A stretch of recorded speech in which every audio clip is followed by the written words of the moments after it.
It's the Tenant Tax Awareness Week this week, and I'm here joined by Carolyn Uphill, Chairman of the National Landlords Association. So welcome, Carolyn.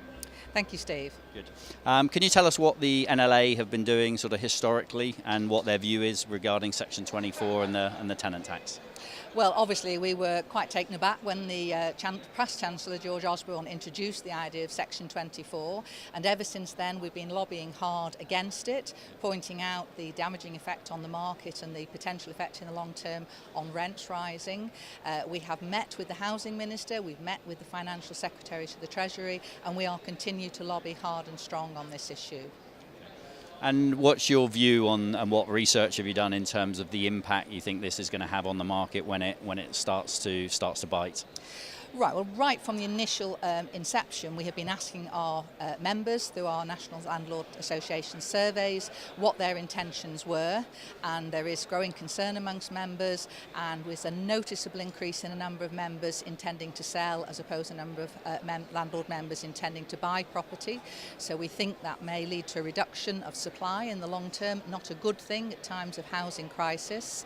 But what we do need to get is some really good hard evidence, because this Chancellor responds to solid economic arguments. He likes his spreadsheets, doesn't he? He does like his spreadsheets, yes. So what we have done is commissioned a economic impact assessment from one of the world's leading economic research companies, Capital Economics, and we are getting together some really good data which we will present to the Chancellor and use to inform both our members and the market, ministers and civil servants of what the likely effects are on landlords, how it will increase their costs, reduce their profits, and how at the end of the day that will impact on tenants.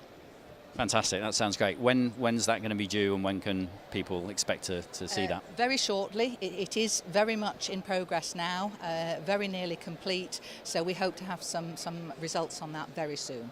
Okay, that's wonderful.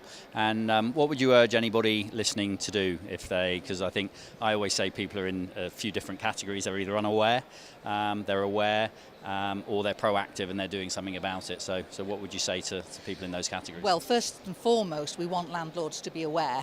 We are quite worried about the number of landlords out there who do not engage with landlord associations and don't always regard themselves as a landlord, just have one or two properties as an investment for a pension.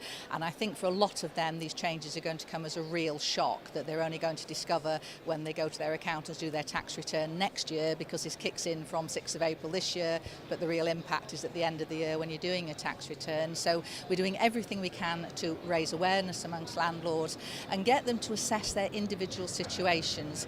There isn't one size fits all here. There's a lot of talk about incorporation, but that is not going to work for many landlords, because there are costs of transferring your capital assets into a limited company. You would also need the permission of your mortgage provider. That may cause complications because the mortgage requirements are more stringent nowadays. So each landlord has to look at their portfolio. It may be, sadly, they have to consider selling some properties if they're able, paying down some mortgages, but not all of them can do that. And certainly look on an individual basis, talk to their accountants. Okay. Brilliant. And the NLA have got a number of resources, haven't you, on your website? Absolutely, yes. We're doing as much as we can to inform, as I say, both landlords to be aware of the changes, but also the different options that they should look at. But we would say that at the end of the day, individual landlords do need to look at their individual portfolios. So we're raising awareness, pointing them in various directions that may or may not suit them, but they need to examine their own portfolios individually. Okay, wonderful. Thank you, Carolyn. Thanks to the NLA for your donations, your ongoing support. Much appreciated. Thanks very much. Thank you.